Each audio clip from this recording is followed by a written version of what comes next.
नमस्कार आप सभी को। उम्मीद करता हूँ आप सब बहुत अच्छे से होंगे और आप सबकी तैयारी भी विधिवत सही दिशा में चल रही होगी। बीच में आपकी कक्षाएं नहीं मिल पाई थी सुबह 8 बजे की, जिसके पीछे कारण था कि स्वास्थ्य थोड़ा सा ठीक नहीं था। लेकिन अब सारी चीज़ें व्यवस्थित हैं, तो अब प्रयास रहेगा कि आपको रेगुलर बेसिस पे, नियमित बेसिस पे कक्षाएं उपलब्ध कराई जाएं। आज के इस सेशन के अंतर्गत, जैसे कि हमने पूर्व में भी बताया था, हम जीएस देखते हैं, हम करंट अफेयर्स देखते हैं और हम जीके का एक टॉपिक देखते हैं। तो सबसे पहले हम जीके का टॉपिक देखने जा रहे हैं। इसके बाद करंट अफेयर्स की चर्चा होगी और इसके बाद फिर सामान्य अध्ययन की चर्चा होगी। जीके के अंतर्गत आज हम उत्तरी अमेरिका की बात करने वाले हैं। उत्तरी अमेरिका से हम अपनी चर्चा की शुरुआत करेंगे। तो सभी उपस्थित हो जाएं, जिससे इस सेशन को हम आगे बढ़ा सकें।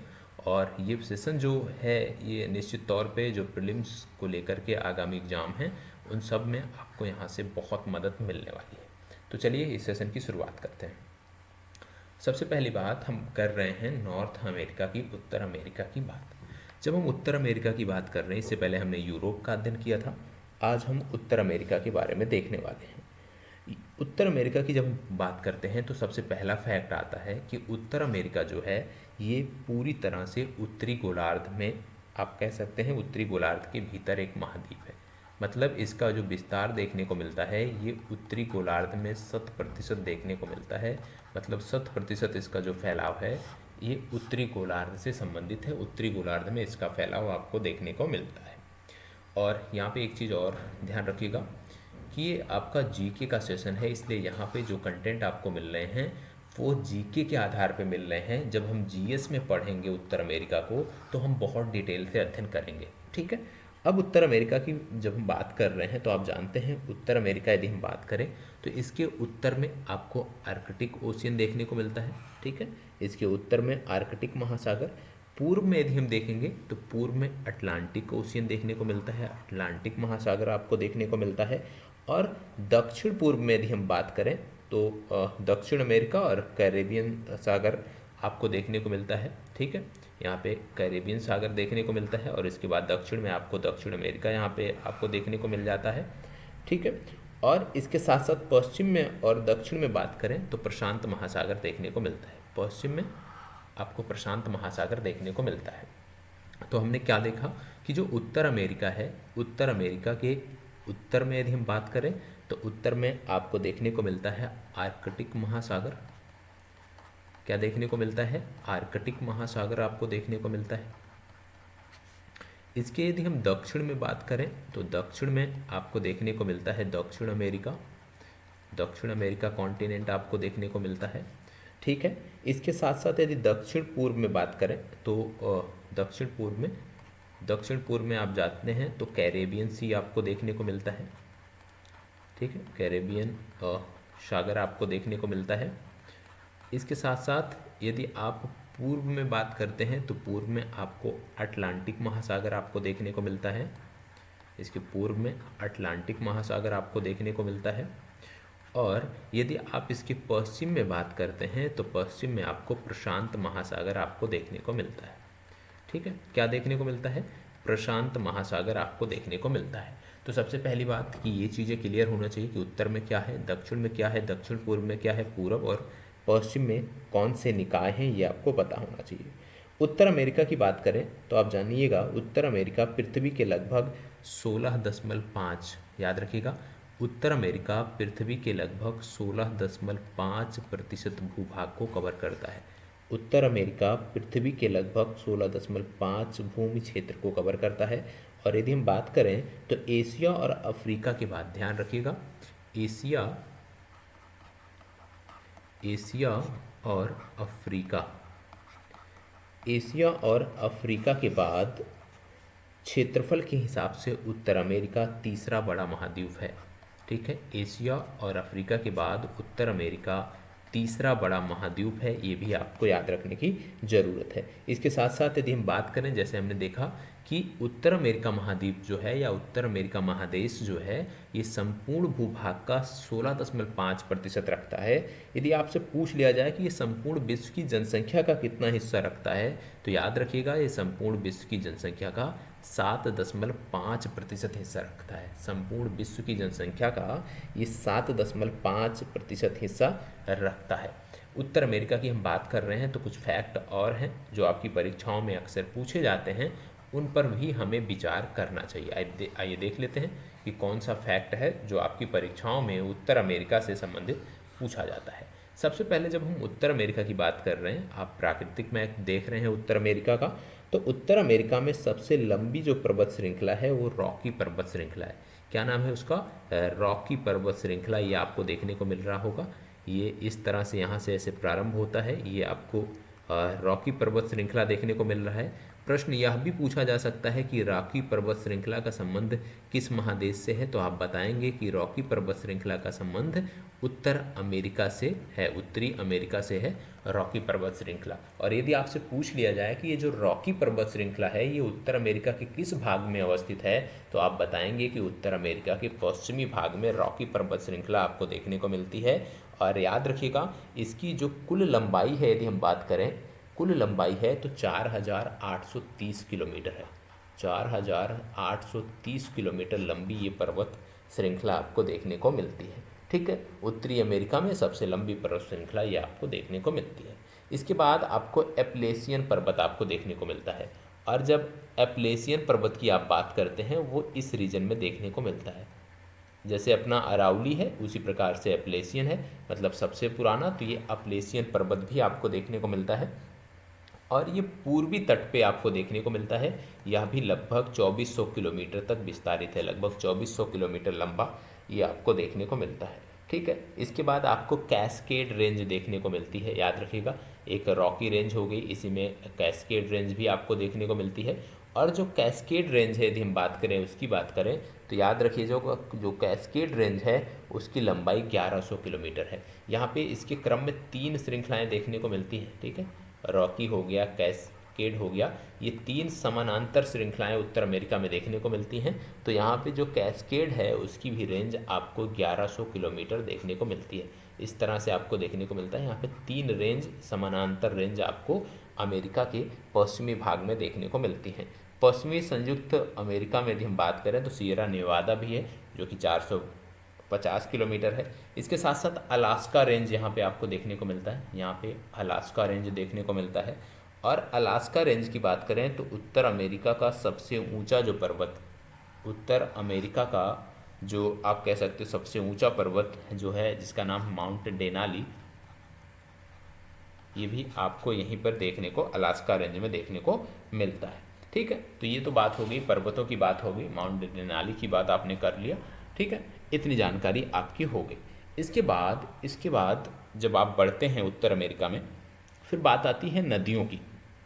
और जब उत्तर अमेरिका में नदियों की आप बात करते हैं, उत्तर अमेरिका में जब आप नदियों के बारे में बात करते हैं, तो उत्तर अमेरिका में नदियों के बारे में आप याद रखिएगा, जब हम नदियों की चर्चा कर रहे हैं उत्तर अमेरिका में, तो कुछ चीज़ें हैं जो आपको याद रखना है। क्या? सबसे पहले उत्तर अमेरिका की जो सबसे लंबी नदी है उसका नाम है मिसिसिपी मिसौरी। क्या नाम है? Mississippi Missouri. मिसिसिपी मिसौरी क्या है? मिसिसिपी मिसौरी जो है ये उत्तर अमेरिका की आप कह सकते हैं सबसे लंबी नदी है, ये आपको पता होना चाहिए। और ये 6,275 किलोमीटर बहकर फिर जाके 6,275 किलोमीटर बह के फिर जाके ये कहाँ मिल जाती है? ये मैक्सिको की खाड़ी में आपको जाके देखने को मिलती है। मैक्सिको की खाड़ी में ये डेल्टा बनाती है। ठीक है, तो मिसिसिपी मिसौरी नदी का डेल्टा कहाँ देखने को मिलता है? मैक्सिको की खाड़ी में। या मिसिसिपी मिसौरी नदी कहाँ जाके समुद्र से मिल जाती है? तो आप बताएंगे कि मैक्सिको की खाड़ी में ये जाके समुद्र से मिल जाती है। इसके बाद यदि आपसे पूछ लिया जाए कि उत्तर अमेरिका की दूसरी सबसे लंबी नदी कौन सी है, तो आप बताएंगे कि इसका संबंध है कनाडा से। कहाँ से संबंधित है? कनाडा से संबंधित है, और इसका नाम है मैकेंजी। माउंट मैकेंजी आपने सुना होगा। तो मैकेंजी स्लेव पीस फिनले, ठीक है, और मैकेंजी स्लेव पीस फिनले ये लगभग 4,241 किलोमीटर की यात्रा कर ब्यूफोर्ट सागर में जाके समा जाती है। कहाँ पे समा जाती है?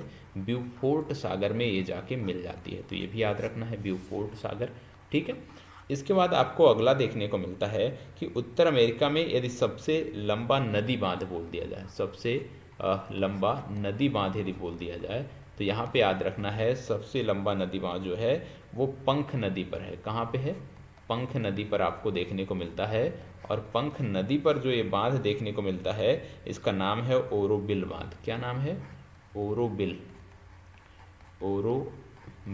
बांध। तो ओरोविल बांध आपको देखने को मिलता है। ओरोविल बांध सबसे लंबा नदी बांध है उत्तर अमेरिका में और ये 234 मीटर ऊंचा बांध है। 234 मीटर ऊंचा बांध है। और दूसरा कोलोराडो नदी पर आपको देखने को मिलता है एक और जो दूसरे क्रम का सबसे ऊंचा बांध है वो आपको देखने को मिलता है कोलोराडो नदी। कोलोराडो नदी और कोलोराडो नदी जो है इस पे जो बांध देखने को मिलता है उसका नाम है हूबर बांध। क्या नाम है? हूबर बांध। और हूबर बांध की यदि हम ऊंचाई की बात करें तो 221 मीटर ऊंचा ये बांध है, ये आपको पता होना चाहिए। उत्तर अमेरिका में सबसे बड़ा जो देश है यदि हम बात करें तो आपको पता होगा, क्षेत्रफल की दृष्टि से देखा जाए तो उत्तर अमेरिका में जो सबसे बड़ा देश है क्षेत्रफल की दृष्टि से वो आपका आता है कनाडा। जनसंख्या के हिसाब से बात करें तो जनसंख्या के हिसाब से सबसे बड़ा जो देश है वो है यूएसए। तो याद रखिएगा उत्तर अमेरिका में क्षेत्रफल की दृष्टि से सबसे लंबा क्षेत्रफल की दृष्टि से जो सबसे बड़ा देश है वो है कनाडा और जनसंख्या की दृष्टि से जो सबसे बड़ा देश है वो आपका है यूएसए। ठीक है, इसके साथ साथ आपको बता दें कि यूएसए और कनाडा की जो सीमा है ये दुनिया की सबसे लंबी सीमा है। यूएसए और कनाडा की जो सीमा है ये दुनिया की सबसे लंबी सीमा रेखा है और इसकी लंबाई है 8,890 किलोमीटर। तो यदि आपसे पूछ लिया जाए किन दो देशों के बीच विश्व की सबसे लंबी सीमा रेखा, अंतर्राष्ट्रीय सीमा रेखा साझा होती है, तो आप बताएंगे यूएसए और कनाडा। इतनी जानकारी आपको होनी चाहिए। आगे बढ़ते हैं और बहुत सारे फैक्ट हैं उत्तर अमेरिका से। ज़्यादातर जो फैक्ट पूछे जाते हैं, यदि मैं उनकी बात करूं तो उत्तर अमेरिका से जो फैक्ट पूछे जाते हैं ज़्यादातर झीलों से संबंधित पूछे जाते हैं। उत्तर अमेरिका की जब आप बात करते हो दो प्रकार की झीलें देखने को मिलती हैं। एक हो गया द ग्रेट लेक्स, और द ग्रेट लेक्स में जो झीलें आती हैं ये अपने आप में बहुत महत्वपूर्ण हैं। ठीक है, जैसे यदि हम बात करें सबसे पहले कि भैया उत्तर अमेरिका की जो आप कह लीजिए कि सबसे बड़ी झील कौन सी है। ठीक है, नॉर्थ अमेरिका की सबसे बड़ी झील, नॉर्थ अमेरिका की सबसे बड़ी झील कौन सी है? तो आप बताएंगे कि नॉर्थ अमेरिका की जो सबसे बड़ी झील है उसका नाम है सुपीरियर।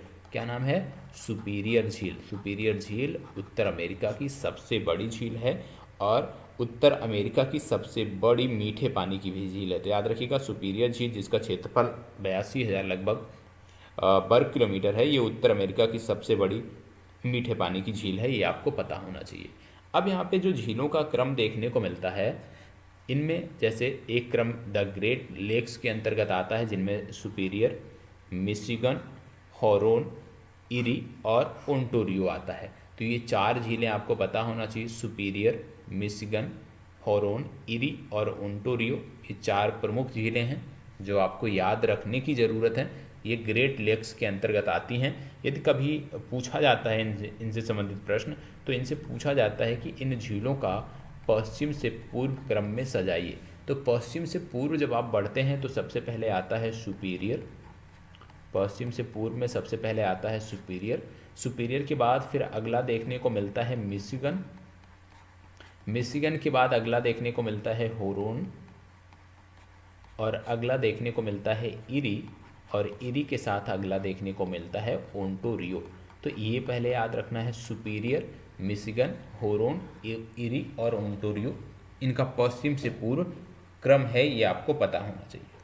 ठीक है, अब एक चीज़ और आपको शायद डाउट होगा, अभी हमने आपको बताया कि भैया उत्तर अमेरिका की जो सबसे ऊंची चोटी है उसका नाम है माउंट डेनाली। मैंने अभी बताया ना कि उत्तर अमेरिका की सबसे ऊंची जो चोटी है उसका नाम है माउंट डेनाली। और माउंट डेनाली देखने को कहाँ मिलता है? तो मैंने आपको बताया अलास्का रेंज में देखने को मिलता है। अब आप में से बहुत सारे लोग बोलेंगे कि सर हमने तो पढ़ा था माउंट मैकिनले हमने पढ़ा था माउंट मैकिनले। तो आपको बता दें ये जो माउंट मैकिनले हुआ करता था, इसी माउंट मैकिनले का ही नया नाम है माउंट डेनाली। तो यदि याद रखना है कि डेनाली या मैकिनले एक ही शब्द है, जो भी परीक्षा में दिया गया है उसको आप टिक करेंगे। अब एक प्रश्न और पूछा जाता है कि उत्तर अमेरिका में सबसे ऊंचा ज्वालामुखी कौन सा है। तो याद रखिएगा इसका नाम है पिको डी ओरिजाबा। क्या नाम है? पिको, 1 मिनट,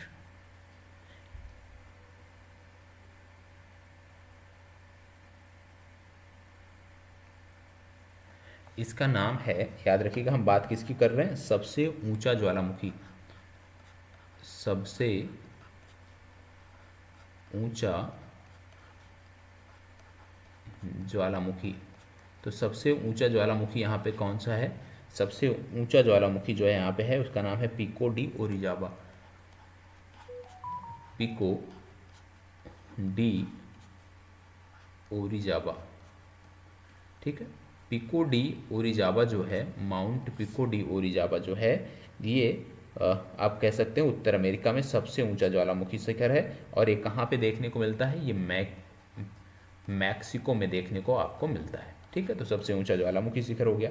इसके बाद उत्तर अमेरिका का सबसे बड़ा जो द्वीप है, यदि पूछ लिया जाए कि भैया उत्तर अमेरिका का सबसे बड़ा जो द्वीप है वो कौन सा है, तो उसमें याद रखिएगा ग्रीनलैंड। क्या नाम है? ग्रीनलैंड। ग्रीनलैंड उत्तर अमेरिका का सबसे बड़ा द्वीप है। ग्रीनलैंड उत्तर अमेरिका का सबसे बड़ा द्वीप है, तो ग्रीनलैंड यहाँ पे टिक करना है। दूसरा कहाँ पे है? तो दूसरा कनाडा के वाफिन में है। कहाँ पे है? कनाडा के वाफिन में है। तो वाफिन द्वीप जो है ये दूसरा उत्तर अमेरिका का सबसे बड़ा द्वीप है, ग्रीनलैंड और वाफिन। तो ग्रीनलैंड आप जान रहे हैं, ग्रीनलैंड ये आपको रहा, ठीक है। ग्रीनलैंड ये आपको देखने को मिलता है, ये उत्तर अमेरिका का सबसे बड़ा द्वीप है जिसको बोलते हैं ग्रीनलैंड, ठीक है। तो उत्तर अमेरिका का सबसे बड़ा द्वीप कौन सा हो गया? ग्रीनलैंड, आपको जानकारी होनी चाहिए। अब जब हम उत्तर अमेरिका की बात कर रहे हैं तो एक चीज़ और याद रखिएगा यहाँ पे, ठीक है, कि उत्तर अमेरिका में बहुत सारे मरुस्थल भी देखने को मिलते हैं। क्या देखने को मिलते हैं? उत्तर अमेरिका में बहुत सारे मरुस्थल भी देखने को मिलते हैं। अब उत्तर अमेरिका के जो मरुस्थल हैं कौन कौन से हैं, आइए देख लेते हैं कि उत्तर अमेरिका में कौन कौन से मरुस्थल देखने को मिलते हैं, क्योंकि यहाँ से भी परीक्षा में प्रश्न पूछे जा रहे हैं, लगातार पूछे जा रहे हैं, तो आपको इस पे भी गौर करना है। अब उत्तर अमेरिका के जो मरुस्थल हैं ये अपने आप में बहुत महत्वपूर्ण हैं, क्योंकि इनमें से कई सारे ऐसे हैं जो खनिज संसाधनों में समृद्ध हैं और वो आपकी परीक्षाओं की सुर्खियां बने रहते हैं। जैसे सबसे पहले जब हम बात करते हैं उत्तर अमेरिका की, तो आपको पता होगा कि यहाँ पे सबसे पहला जो आपको देखने को मिलता है, एक डेजर्ट आपको जो देखने को मिलता है, उसका नाम है चिहुआन, CHIHUA, चिहुआहुआ, ठीक है, हुआन, CHIHUAHUAN, चिहुआहुआन। ये जो डेजर्ट है ये बहुत महत्वपूर्ण डेजर्ट है, इसके बारे में आपको पता होना चाहिए। और ये जो डेजर्ट आपको देखने को मिलता है जिसकी हमने अभी बात किया, ये डेजर्ट आपको इस रीजन में देखने को मिलता है। ये जो रीजन है ये है जो है चिहुआहुआन डेजर्ट, इसको बोलते हैं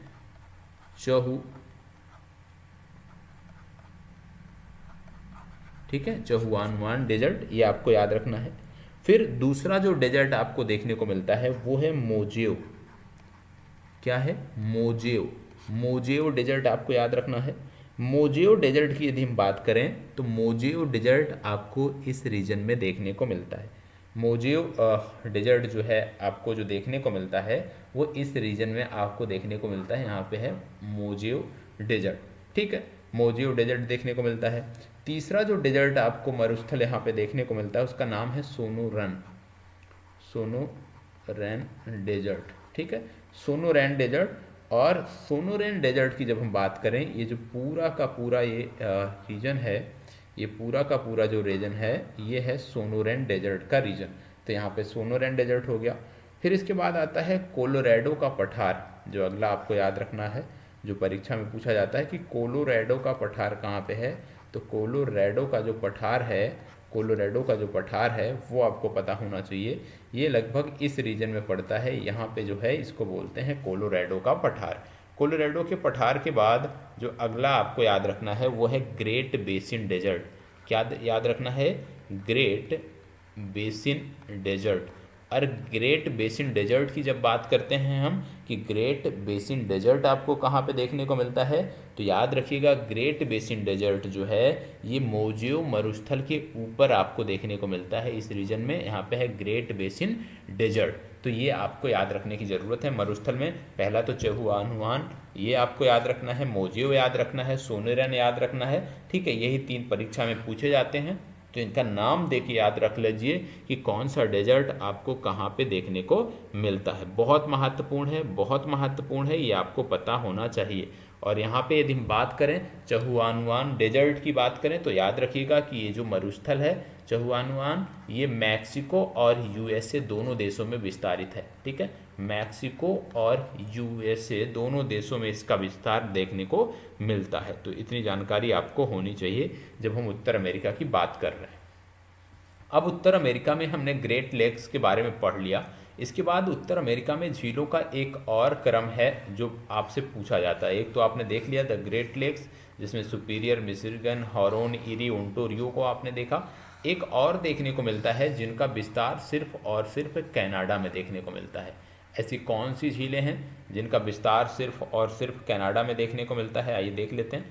तो इनमें सबसे पहले जब देखते हैं आप, तो आपको देखने को मिलता है ये वाला जो रीजन। अभी तक हमने किस झील की बात की थी? हमने द ग्रेट लेक्स की बात किया था, जो ये वाली झीलें हैं। ठीक है, जो ये झीलें हैं इनको बोलते हैं द ग्रेट लेक्स। अब हम जिन झीलों की क्रम की बात कर रहे हैं वो आपकी ये वाली झीलें जो सिर्फ और सिर्फ कनाडा में स्थित हैं। इनमें सबसे पहले आपका आता है ग्रेट बियर। ऊपर से दक्षिण यदि हम देखें, उत्तर से दक्षिण के क्रम की बात करें तो ग्रेट बियर, दूसरा ग्रेट सेलेव। ठीक है, ग्रेट बियर, ग्रेट सेलेव। ठीक है, ये महत्वपूर्ण झीलें हैं जो आपको पता होना चाहिए। ग्रेट बियर हो गया, ग्रेट सेलेव हो गया, फिर इसके बाद एथाबास्का,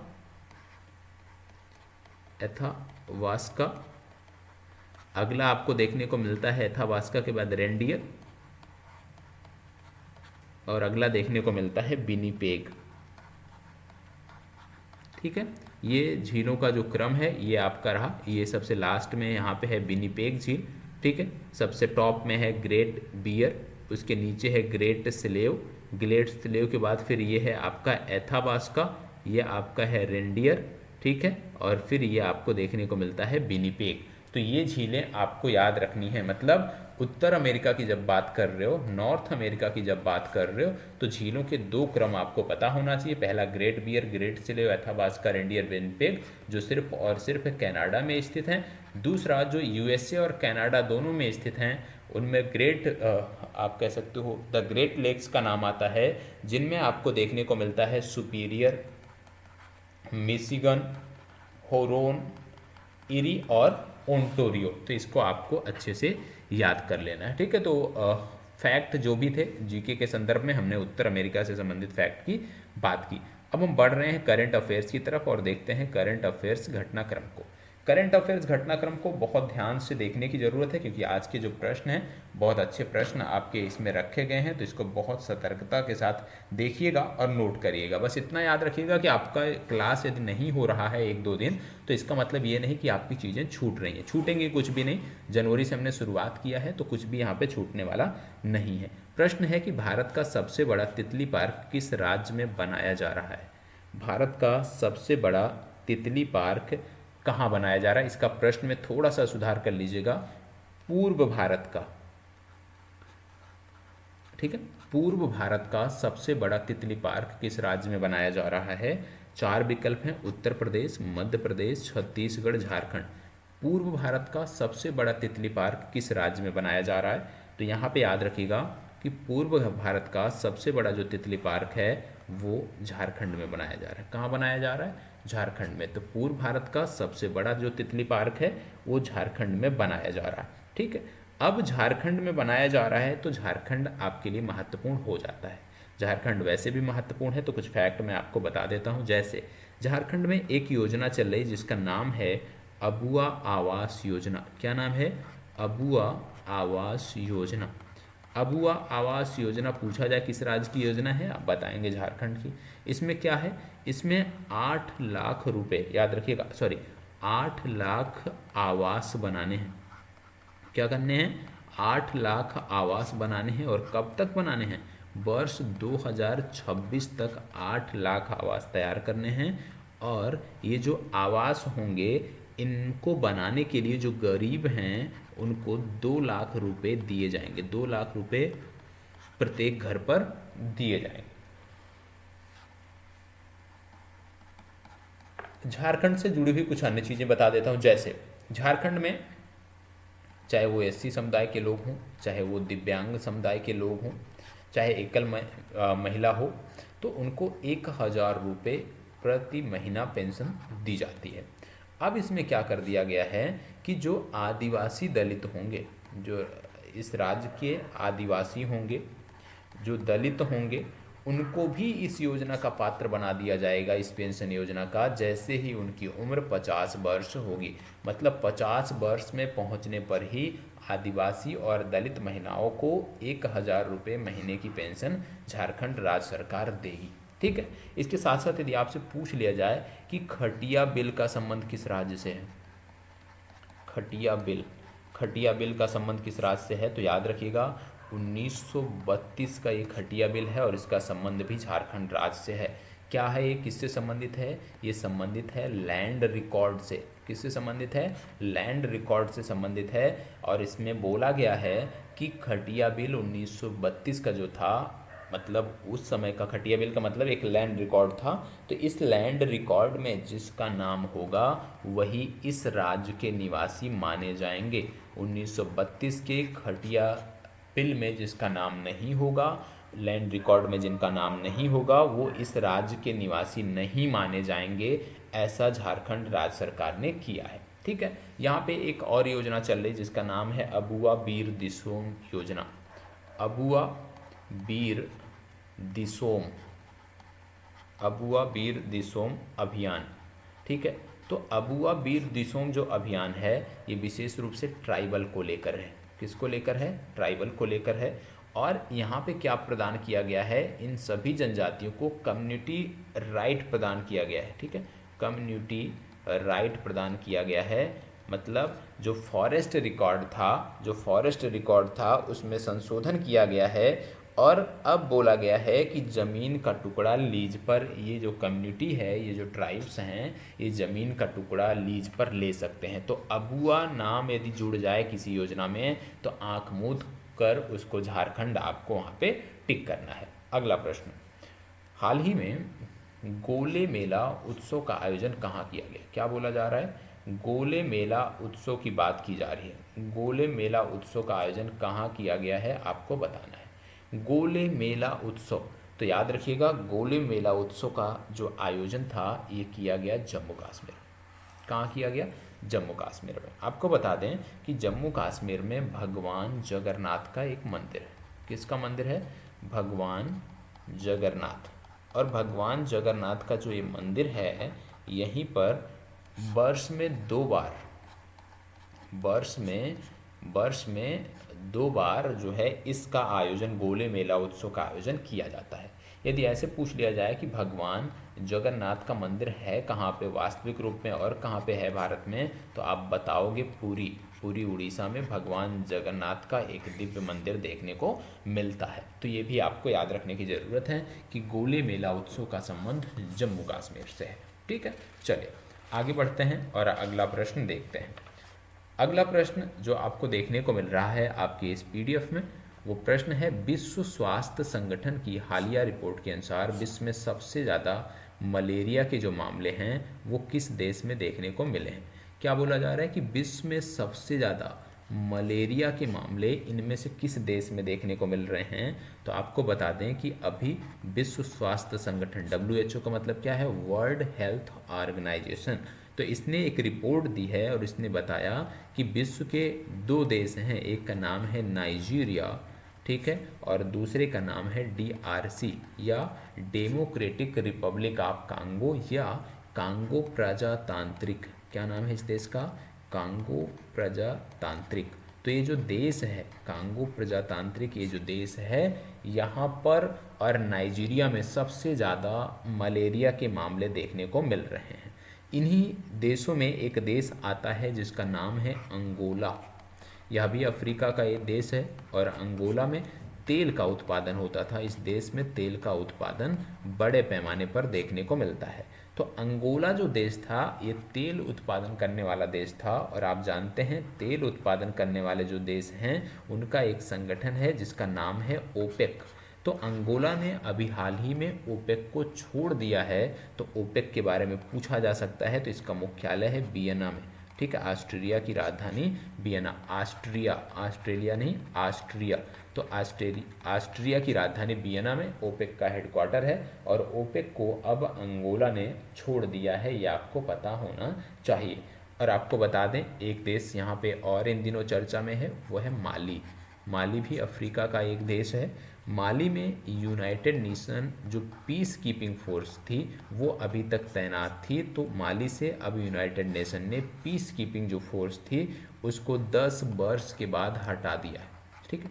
10 वर्षों के बाद यूनाइटेड नेशन ने पीस कीपिंग फोर्स को माली से हटा दिया है, और माली में जो पीस कीपिंग मिशन तैनात किया गया था उसका नाम क्या था, उसका नाम था, याद रखिएगा, मिनुसमा, ठीक है। मिनुसमा जो mission United nation peace keeping force का था वो अब समाप्त हो गया है, और ये मिशन माली के लिए चलाया गया था, ठीक है। तो इतनी जानकारी आपको होनी चाहिए अफ्रीका के संदर्भ में। आगे बढ़ते हैं। अगला बोला जा रहा है कि एक मेडिसिन है जिसका नाम है नेक्सकार 19, और इसके बारे में मैंने पूर्व में भी आपको बताया था। तो बोला जा रहा है यह किस बीमारी की दवा है, नेक्सकार 19 किस बीमारी की दवा है, ये आपको बताना है।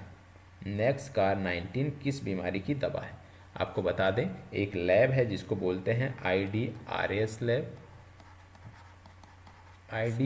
लैब, और एक है DAE संगठन, या आप इसी को बोलते हैं डिपार्टमेंट ऑफ एटॉमिक एनर्जी। इन दोनों ने मिलकर एक दवा बनाई थी, यदि आपको याद हो, एक टेबलेट बनाई थी कैंसर को लेकर के जिसका नाम था एक्टोसाइट टेबलेट। ये भी आपको पता होना चाहिए, एक्टोसाइट टेबलेट IDRS लैब और DAE ने मिलकर बनाया था, ठीक है। एक चीज़ और याद रखिएगा कि नेक्सकार 19 किसकी दवा है, तो याद रखिएगा ये कैंसर की दवा है। किसकी दवा है, कैंसर की, और पिछले दिनों हमने बहुत डिटेल में इसके बारे में चर्चा किया था। एक्टोसाइड टेबलेट के बारे में भी हमने चर्चा किया था। यदि आप नोट्स प्रॉपर बनाते चल रहे होंगे तो आपको जानकारी होगी।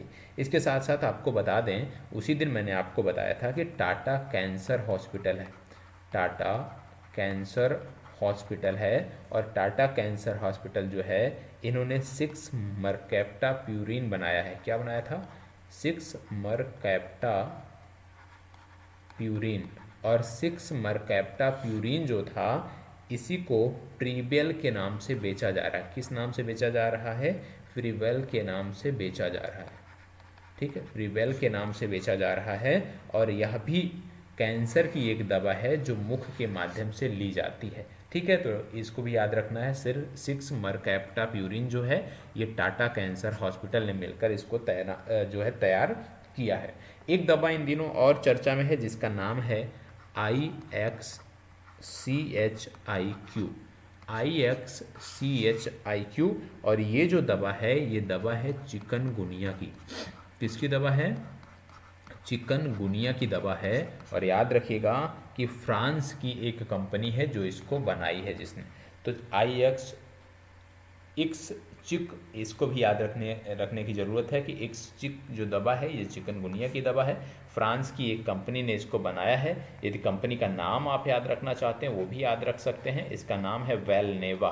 तो वेलनेवा नामक कंपनी ने इसको तैयार किया है। तो कैंसर की दवाएं जो 3 आपको बताई गई और एक चिकनगुनिया की दवा जो बताई गई, ये आपको रट जानी चाहिए। चलिए आगे बढ़ते हैं।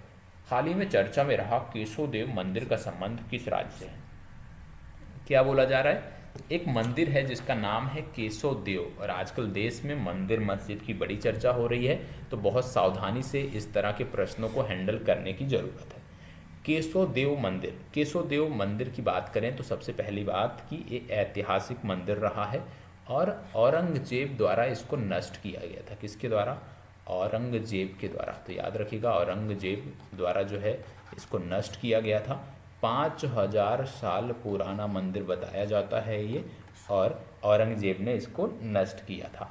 कहाँ पे है ये केशव देव मंदिर? तो याद रखिएगा, उत्तर प्रदेश के मथुरा में है। कहाँ पे? मथुरा में। मथुरा आप जानते हैं श्री कृष्ण की जन्म स्थली मानी जाती है, और जो श्री कृष्ण का जन्मभूमि परिसर है उसी के अंतर्गत ये केशव देव मंदिर आता है, जहाँ पर आज के समय में एक मस्जिद का निर्माण हुआ है।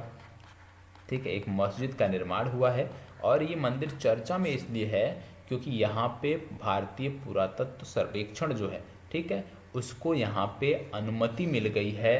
किसके लिए? इसका सर्वेक्षण करने के लिए। तो ये मंदिर चर्चा में है। इससे पहले आप जानते हैं ज्ञान वापी मस्जिद चर्चा में थी। ज्ञान वापी मस्जिद, और ज्ञान वापी मस्जिद वाराणसी से संबंधित थी। ठीक, वह भी काफ़ी चर्चा में थी, तो पूछा भी गया था कई सारे एग्जाम में। तो यहाँ पे केशव देव मंदिर के बारे में पूछा जा सकता है, तो यह भी आपको याद रखने की ज़रूरत है। अब हमने बात किया कि भैया इसका संबंध मथुरा से है। मथुरा कई कारणों से न्यूज़ में रहता है। जैसे आप जानते हैं, हमने बताया था आपको कि हाथी का, 1 साल पहले बताया है कि हाथी का जो पहला अस्पताल खोला गया भारत में, हाथियों के लिए जो पहला अस्पताल खोला गया भारत में, हाथियों का जो पहला अस्पताल है वो आपको मथुरा के चुरमुरा में देखने को मिलता है। कहाँ देखने को मिलता है? चुरमुरा नामक स्थान पर देखने को मिलता है। इसके साथ साथ एक और हाथी इन दिनों चर्चा में थी जिसका नाम था जूही। जूही नामक मादा हाथी जो थी ये संबंधित थी बेतला नेशनल पार्क से। कहाँ से? Betana national park. और बेतना नेशनल पार्क है कहाँ पे? ये आपको झारखंड में देखने को मिलता है। तो झारखंड का जो बेतला नेशनल पार्क है, यहाँ पे एक हाथी है जिसका नाम है जूही, और ये जो जूही हाथी है ये एशिया वोमेंस हॉकी चैंपियनशिप, याद रखिएगा, Asia women's hockey championship, Asia women's hockey championship की ये मैस्कॉट थी। ठीक है, याद रखने की ज़रूरत है कि एशिया वुमेन्स हॉकी चैंपियनशिप की मैस्कॉट कौन थी? जूही नामक एक हाथी थी जो कि बेतला नेशनल पार्क से संबंधित है। तो इतनी जानकारी आपको होनी चाहिए। चलिए बढ़ते हैं आगे। अगला है, हाल ही में पोइला बैसाख नामक उत्सव किस राज्य में मनाया गया? क्या बात हो रही है? पोइला बैसाख। आपको बता दें, पोइला बैसाख का संबंध है पश्चिम बंगाल से। कहाँ मनाया गया था? पश्चिम बंगाल में मनाया गया था। और याद रखिएगा, आप प्रत्येक 5 अप्रैल को अब पश्चिम बंगाल अपना राज्य दिवस मनाएगा, स्टेट डे मनाएगा। तो यह भी याद रखना है, प्रत्येक 5 अप्रैल को पश्चिम बंगाल अपने राज्य दिवस के रूप में इसको मनाएगा। ठीक है, और इन्होंने अपना राज्य गीत घोषित किया है जिसका नाम है बैंगला माटी। तो बैंगला माटी, ये जो बोल है, इसको इन्होंने अपने राज्य गीत घोषित किया है, और इसको 1 मिनट 59 सेकेंड में जो है वो इसका गायन किया जाएगा। तो ये भी याद रखना है। पश्चिम बंगाल का एक नेशनल पार्क है जिसका नाम है जलदापाड़ा। क्या नाम है? Jaldapara national park. और जलदापाड़ा नेशनल पार्क हाल ही में चर्चा में था। क्यों? क्योंकि जलदापाड़ा नेशनल पार्क में एक सिंघी गैंडे पाए जाते हैं। एक सिंघी गैंडे भारत के बहुत सीमित राज्यों में हैं, जिनमें असम और पश्चिम बंगाल आते हैं। असम का 2 नेशनल पार्क याद रखिएगा, काजीरंगा और मानस, जहां पर एक सिंघी गैंडों की बहुतायत आबादी देखने को मिलती है। चलिए आगे बढ़ते हैं। अगला है, ज़ॉम्बी डियर डिजीज हाल ही में किस देश में देखने को मिला? ज़ॉम्बी डियर डिजीज, डियर से स्पष्ट है कि यह विशेष रूप से हिरणों में देखने को मिलता है। ठीक है, तो ज़ॉम्बी डियर डिजीज कहाँ पे देखने को मिलता है? आपको बता दें, ये जो डिजीज़ है ये कैबिट्स में देखने को मिलता है। ठीक है, कैबिट्स में जैसे हिरण आते हैं, मूज आते हैं और एल्क आते हैं। ठीक है, कौन कौन से आते हैं? मूज भी इसमें आते हैं, हिरण के जैसे दिखने वाले, और एक जानवर और होता है एल्क और डियर, ये 3 आते हैं कैबिट्स में। तो कैबिट्स में फैलने वाला ये रोग है, और ये हाल ही में देखने को मिला है संयुक्त राज्य अमेरिका में। संयुक्त राज्य अमेरिका की जब बात करते हैं, यहाँ का एक प्रमुख नेशनल पार्क है जिसका नाम है येलोस्टोन नेशनल पार्क। तो ये प्रमुखता से येलोस्टोन नेशनल पार्क के जो ये डियर थे इनमें देखने को मिला। तो येलोस्टोन नेशनल पार्क आपको याद रखना है। क्या अमेरिका में कोई और नेशनल पार्क आपको याद रखने की ज़रूरत है? जी हाँ, एक का नाम है एसोमिटी नेशनल पार्क, इसको भी याद रखिए। तो एसोमिटी नेशनल पार्क और येलोस्टोन नेशनल पार्क ये दो प्रमुख नेशनल पार्क हैं जिन पर आपको जानकारी होनी चाहिए, जिनके बारे में आपको पता होना चाहिए। और ये जो ज़ोंबी डियर डिजीज़ है ये मस्तिष्क पर वार करता है। इसके जो वायरस हैं वो मस्तिष्क पर अटैक करते हैं। मस्तिष्क से संबंधित एक बीमारी है और इसका अभी तक कोई निदान नहीं खोजा गया है, तो इसको आपको अच्छे से देखना है। चलिए आगे बढ़ते हैं, अगला देख लेते हैं।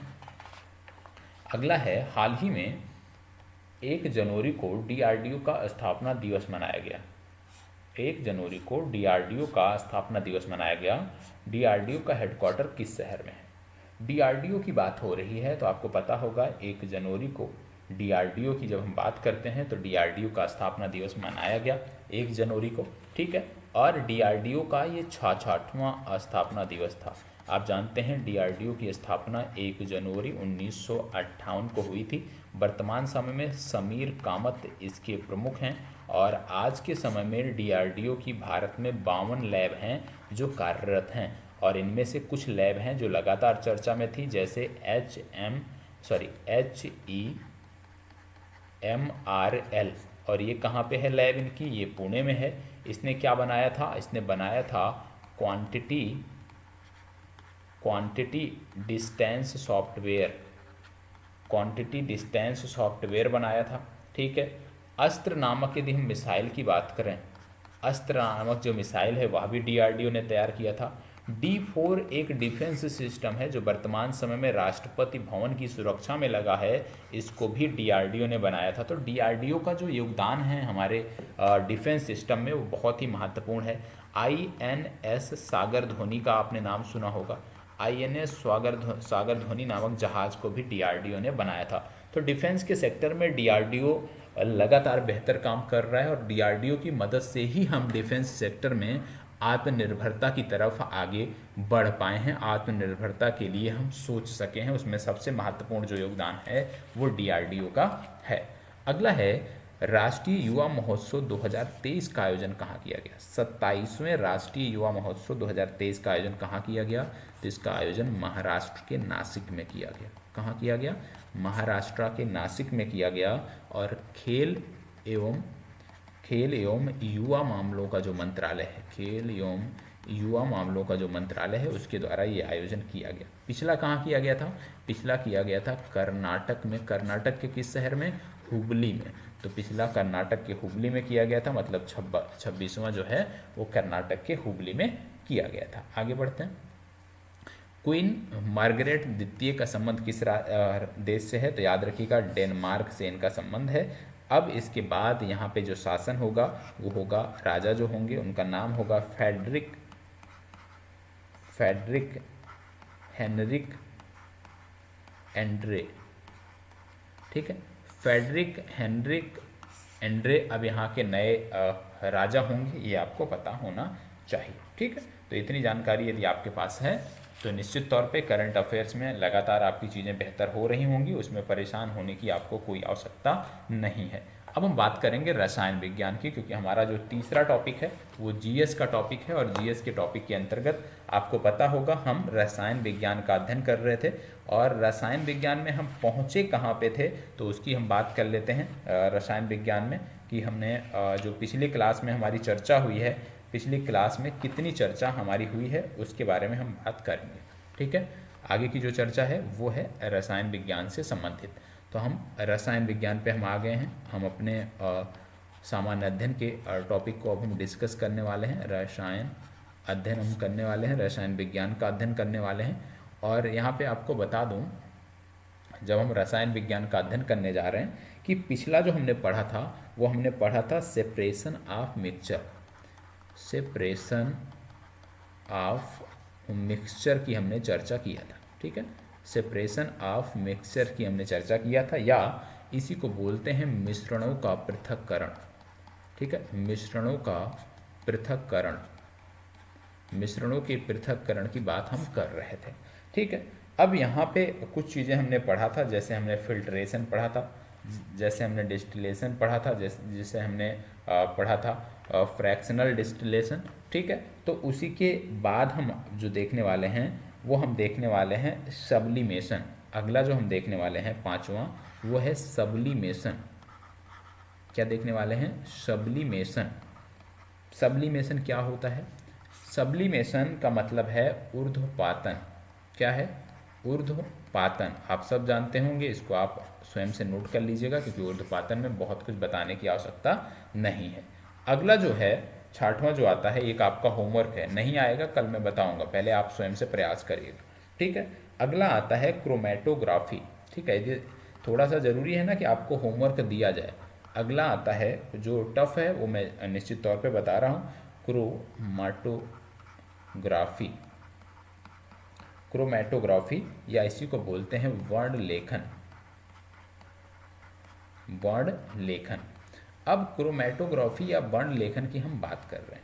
क्रोमेटोग्राफी या वर्ण लेखन की जब बात करते हैं तो सबसे पहले रंगीन रसायनों को अलग करने की विधि है। क्या है ये? ये रंगीन रसायनों को, नोट करते चलिएगा, रंगीन रसायनों को अलग करने की विधि है। अलग करने की जो विधि है उसको बोलते हैं वर्ण लेखन या क्रोमेटोग्राफी। दूसरा इसके बारे में क्या बता सकते हैं हम कि भैया कलर को सेपरेट करने के लिए, क्योंकि ये रंगीन रसायनों को अलग करने के लिए है, तो जो कलर होता है, रंग जो होता है, रंग को अलग करने के लिए हम किसका प्रयोग करते हैं? तो याद रखिएगा, रंग को अलग करने के लिए हम सिलिका जेल का प्रयोग करते हैं। किसका? Silica gel. पूछा जा सकता है रंग को अलग करने के लिए किसका प्रयोग किया जाता है, तो आप बताएंगे सिलिका जेल का प्रयोग किया जाता है, ठीक है। अब याद रखिएगा कि क्रोमेटोग्राफी है क्या?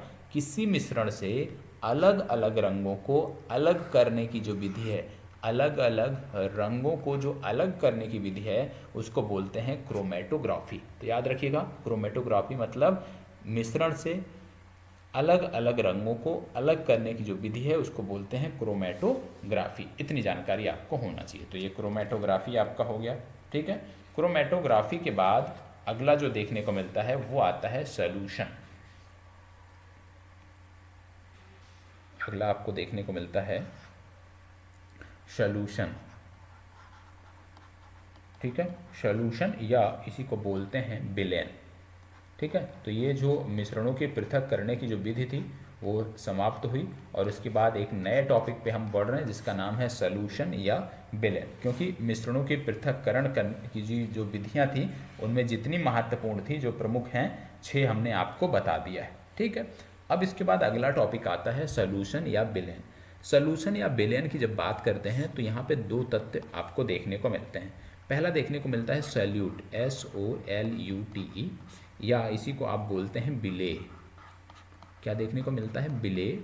और दूसरा जो आपको देखने को मिलता है वो है सॉल्वेंट, ठीक है, सॉल्वेंट, या इसी को बोलते हैं विलायक, ठीक है। विलेय और विलायक की यहाँ पे बात हो रही है, ठीक है। तो कहने का मतलब है कि विलयन क्या होता है? विलेय व विलायक के मिश्रण को, विलेय और विलायक के मिश्रण को हम क्या कहते हैं? तो विलेय और विलायक के मिश्रण को हम क्या कहते हैं?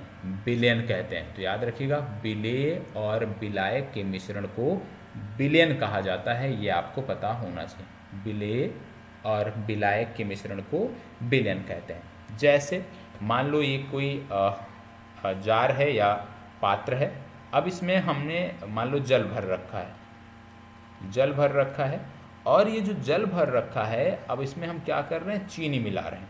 मान लो ये चीनी है, अब हम चीनी मिला रहे हैं, तो चीनी क्या होगी? पहले तो घुलेगी कुछ समय तक, और फिर जाके क्या होगा? जब अमाउंट हम बढ़ा देंगे तो नीचे जाके बैठने लगेगी, ठीक है। तो लेस, अब इसमें क्या देखने को मिल रहा है कि ये जो जल है ये क्या है? हाई अमाउंट ऑफ सब्सटेंस है, ठीक है। और जो चीनी है ये क्या देखने को मिल रहा है? लेस अमाउंट में देखने को मिल रहा है। तो इसी प्रकार से जैसे सोडियम क्लोराइड और वाटर का मिश्रण है तो उसको आप बोलेंगे विलयन।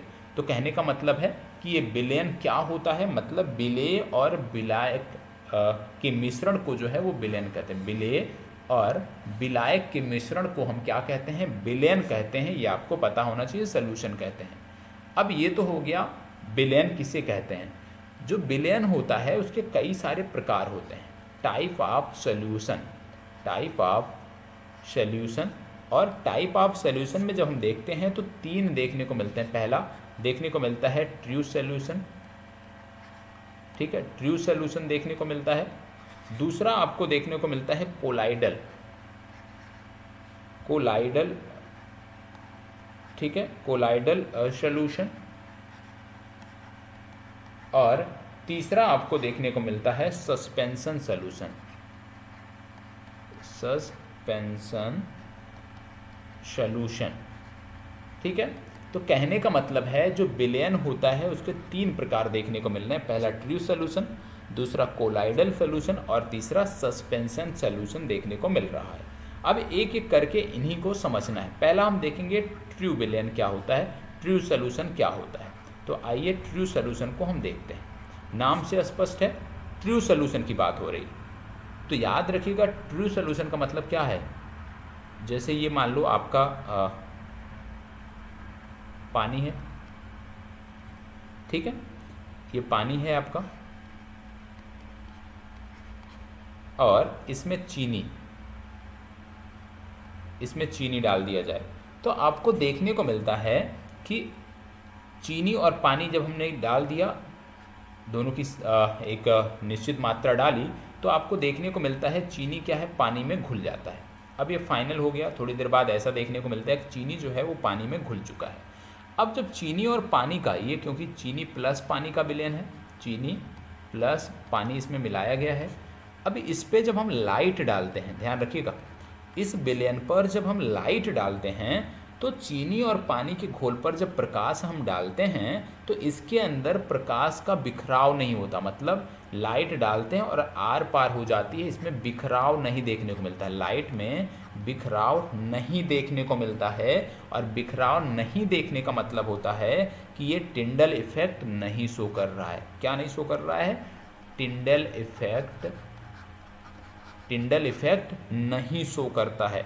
तो ऐसा विलयन जो टिंडल इफेक्ट नहीं शो करता है, ऐसा विलयन जिसमें प्रकाश डालने पर, जिनमें प्रकाश आप कह सकते हो प्रकाश छोड़ने पर उसमें प्रकाश में बिखराव नहीं देखने को मिलता है या बिखराव नहीं होता है, तो इसी को बोलते हैं कि टिंडल इफेक्ट शो नहीं करता है। तो जो भी विलयन टिंडल इफेक्ट शो नहीं करते हैं, ऐसे विलयन को हम ट्रू सॉल्यूशन के नाम से जानते हैं। तो ऐसा विलयन जो ट्रू सॉल्यूशन होगा वो लाइट डालने पर लाइट की जो किरण है उसमें बिखराव नहीं देखने को मिलेगा और ये टिंडल इफेक्ट नहीं शो करेगा, तो इसको हम बोलते हैं ट्रू सॉल्यूशन। और इनके जो कणों का आकार होता है वो 1 नैनोमीटर होता है, 1 नैनोमीटर से कम होता है। याद रखिए इनके कणों का आकार 1 नैनोमीटर से कम होता है। और 1 नैनोमीटर से कम होने के कारण इनको हम अपनी नग्न आंखों से नहीं देख सकते। तो आपने देखा कि ट्रू सॉल्यूशन की जब हम बात करते हैं तो ट्रू सॉल्यूशन के अंतर्गत क्या क्या चीज़ें हैं, क्या क्या फैक्ट आप लिख सकते हैं। तो ट्रू सॉल्यूशन आपने समझ लिया। ट्रू सॉल्यूशन के बाद जब हम आगे बढ़ते हैं तो आपको अगला देखने को मिलता है कोलाइडल सॉल्यूशन। दूसरा जो देखने को मिलता है वो आता है कोलाइडल सॉल्यूशन, ठीक है, कोलाइडल सॉल्यूशन, कोलाइडल सॉल्यूशन।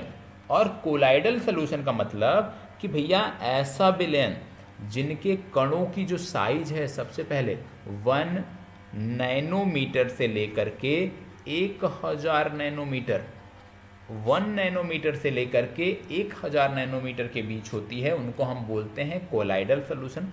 दूसरा, इनके विलयन को भी हम नग्न आंखों से नहीं देख सकते, इनके भी कणों को हम नग्न आंखों से नहीं देख सकते हैं। तीसरा, ऐसा विलयन देखने पे होमोजीनियस लगता है। क्या लगता है, होमोजीनियस लगता है, मतलब समांगी लगता है। देखने पे क्या लगता है, समांगी लगता है, लेकिन यह वास्तव में विषमांगी होता है। समांगी विषमांगी मैंने आपको बता दिया है। तो ऐसा विलयन जो देखने पे समांगी प्रतीत होता है लेकिन वास्तव में वो विषमांगी होता है, ऐसे मिश्रण को हम बोलते हैं कोलाइडल सॉल्यूशन। अब विषमांगी क्यों होता है? क्योंकि ये जो विलयन होता है ये टिंडल प्रभाव दिखाता है। क्या दिखाता है? टिंडल प्रभाव दिखाता है। टिंडल प्रभाव का मतलब क्या हो गया कि इनका जो विलयन है इस पे जब हम लाइट की किरणों को डालेंगे, इसमें लाइट की किरणें जब पड़ेंगी, प्रकाश इसमें डाला जाएगा, तो प्रकाश की जो किरणें होंगी उनमें बिखराव देखने को मिलेगा। प्रकाश की किरणों में बिखराव देखने को मिलेगा, और प्रकाश की किरणों में क्योंकि बिखराव देखने को मिल रहा है तो इसी को हम बोलते हैं टिंडल इफेक्ट। मतलब ये जो विलयन है इसमें प्रकाश डालने पर उसमें बिखराव देखने को मिलता है, या इसी को बोलते हैं स्कैटरिंग देखने को मिलती है। ठीक है, बिखराव को हम बोलते हैं स्कैटरिंग। तो बिखराव देखने को मिलता है या स्कैटरिंग देखने को मिलता है तो उसको हम बोलते हैं कोलाइडल सॉल्यूशन।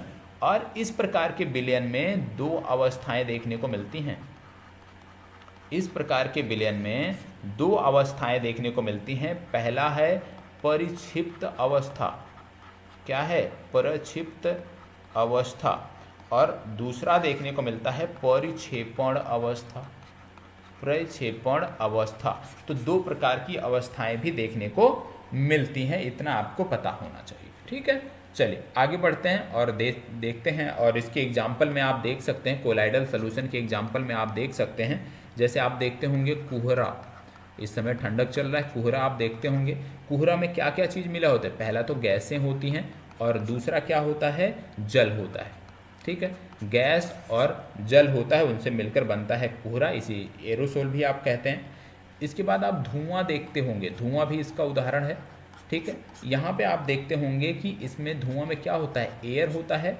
एयर के साथ साथ पॉल्यूशन होते हैं, या कार्बन के कण होते हैं, या पॉल्यूशन होते हैं। तो ये धुआं हो गया। ठीक है, तो ये दोनों उदाहरण है, धुआं और कोहरा जो है ये कोलाइडल सॉल्यूशन के उदाहरण है। जैसे कोहरे में आप यदि टार्च जलाएंगे तो उसमें प्रकाश की किरणों में बिखराव आपको देखने को मिलता है। ठीक है, अब इसके साथ साथ क्योंकि ये कोलाइडल सॉल्यूशन हो गया, ठीक है, अब तीसरा जो देखने को मिलता है, तीसरा जो आपको देखने को मिलता है वह है सस्पेंशन सॉल्यूशन। ठीक, क्या देखने को मिलता है? Suspension solution. और सस्पेंशन सॉल्यूशन को हम बोलते हैं निलंबन। देखो हिंदी आप देख लीजिएगा, निलंबन विलयन, ये आपको देखने को मिलता है। अब यहाँ पे आपको बता दें, जैसे ये मान लो कोई विलयन है, ठीक है, ये जल भरा है, इसमें जल भरा हुआ है और इसमें हम मिट्टी डालते हैं। जल भरा है और इसमें हम मिट्टी डालते हैं, तो क्या देखने को मिलता है कि यदि जल में मिट्टी हम मिलाते हैं तो कुछ समय तक क्या होगा? मिट्टी जो है वो जल में घुल जाएगी। लेकिन जब हम और मिट्टी मिलाएंगे तो मिट्टी इसी की तली में, इसी पात्र की तली में जाके बैठ जाएगी। ठीक है, तो घुलना बंद हो जाएगी और नीचे जाके बैठ जाएगी। और इस मिश्रण में घुलते समय जो है ये क्या दिखाती है? ये टिंडल प्रभाव दिखाती है। ठीक है, मिट्टी जब पानी में घुलती है तो वहाँ पे ये टिंडल प्रभाव दिखाती है और बाद में नहीं दिखाती, लेकिन घुलते समय ये क्या दिखाती है? टिंडल प्रभाव दिखाती है। मतलब ये जो मिश्रण है, एक तो विषमांगी मिश्रण है, आप जानते हैं मिट्टी और जल का जो मिश्रण है ये विषमांगी मिश्रण है। और जब मिट्टी घुल रही होती है तो यहाँ पे टिंडल प्रभाव शो करता है, लेकिन जब ये घुल जाती है और नीचे इसके कण बैठ जाते हैं तो ये टिंडल प्रभाव शो नहीं करती है। और इस प्रकार के जो मिश्रण हैं उनमें इनके कणों का आकार 100 नैनोमीटर से अधिक होता है। किससे अधिक होता है?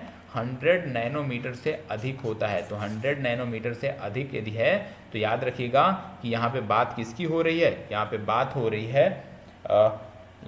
हो रही है सस्पेंशन विलयन की या निलंबन विलयन की, जैसे जल और मिट्टी का मिश्रण, जल और चाक का मिश्रण। ठीक है, अब कुछ चीज़ें और आपसे जो पूछी जाती हैं उसकी मैं यहाँ पे बात कर लेता हूँ। जैसे कुछ चीज़ें पूछा जाता है कि भैया जब सॉलिड और सॉलिड मिलते हैं, सॉलिड प्लस सॉलिड, तो क्या बनता है और इसको क्या कहा जाता है? सॉलिड प्लस सॉलिड जब मिलते हैं इसको बोलते हैं सॉलिड सोल। क्या बोलते हैं? Solid sol. ये परीक्षा में पूछा जाता है, नोट कर लीजिएगा। और इसका एग्जाम्पल क्या है? इसका एग्जाम्पल है, जैसे आप देखते होंगे कलरफुल ग्लास, कलरफुल जो ग्लास आप देखते हैं, ठीक है, या आपके पास जेम स्टोन होगा। जेम स्टोन कहाँ देखने को मिलेगा? सेंट्रल टेबल आपके पास होगी तो उस पर जो रंगीन पत्थर रखे होते हैं उसी को हम बोलते हैं जेम स्टोन, ठीक है। और दूसरा क्या है? यदि सॉलिड और लिक्विड मिलते हैं तो उसको हम क्या कहते हैं? Solid plus liquid. Solid plus liquid जब मिलते हैं तो इसको हम बोलते हैं सोल। क्या बोलते हैं? सोल। और इसका एग्जाम्पल क्या है? इसका एग्जाम्पल है पेंट। पेंट हो गया, ठीक है, और सोल्यूशन ऑफ मेटल हो गया जो इसका उदाहरण है। तीसरा है solid plus gas. Solid plus gas. Solid plus gas जब मिलते हैं तो ये बनाते हैं स्मोक। क्या बनाते हैं? स्मोक। और इसका एग्जाम्पल क्या है? इसका एग्जाम्पल क्या है? आप जानते हैं, जब हम स्मोक देखते हैं तो इसमें क्या होता है? धुआं जब हम देखते हैं, धुंध देखते हैं तो उसमें क्या होता है? उसमें पहली बात तो डस्ट होता है प्लस एयर होता है, ठीक है, डस्ट और एयर का मिश्रण होता है स्मोक। चौथा आपको देखने को मिल रहा है liquid plus solid. Liquid plus solid. Liquid plus solid का जो मिश्रण होता है इसको हम बोलते हैं जेल, ठीक है, जेल। जैसे पनीर है, पनीर को एक जेल ही कहा जाता है, ठीक है, पनीर हो गया। पनीर के बाद बटर हो गया, एक जेल के रूप में ही होता है। जेली हो गया, मक्खन हो गया, ये सब एक जेल का उदाहरण है। पांचवा है liquid plus liquid. Liquid plus liquid. Liquid plus liquid जब मिलते हैं तो इसको हम बोलते हैं इमल्सन। क्या बोलते हैं? इमल्सन या पायस। तो याद रखिए, जैसे मिल्क हो गया, हेयर क्रीम हो गया, ये सारी चीज़ें हो गई। अगला देखने को मिलता है liquid plus gas. Liquid plus gas. Liquid plus gas की जब बात करते हैं इसको बोलते हैं एरोसोल। क्या बोलते हैं? एरोसोल। एरोसोल जैसे आप देखते हैं बादल, इसका उदाहरण है, ठीक है। सातवां आपको देखने को मिलता है gas plus solid. Gas plus solid. Gas plus solid जब बनते हैं इसको बोलते हैं सॉलिड फॉर्म। सॉलिड फॉर्म, ठीक है। और इसका एग्जाम्पल क्या हो जाएगा? इसका एग्जाम्पल हो जाएगा फोम या रबर। आठवां gas plus liquid. Gas plus liquid. और गैस प्लस लिक्विड की जब बात करते हैं उसको हम बोलते हैं फोम। जैसे कि सेविंग फोम हो गया आपका। सेविंग फोम जो है ये गैस प्लस लिक्विड का मिश्रण है। नौवां है gas plus gas. Gas plus gas की बात करते हैं तो ये आ गया आपका एयर। इसका एग्जाम्पल हो गया कोलाइडल सोल्यूशन के विलय।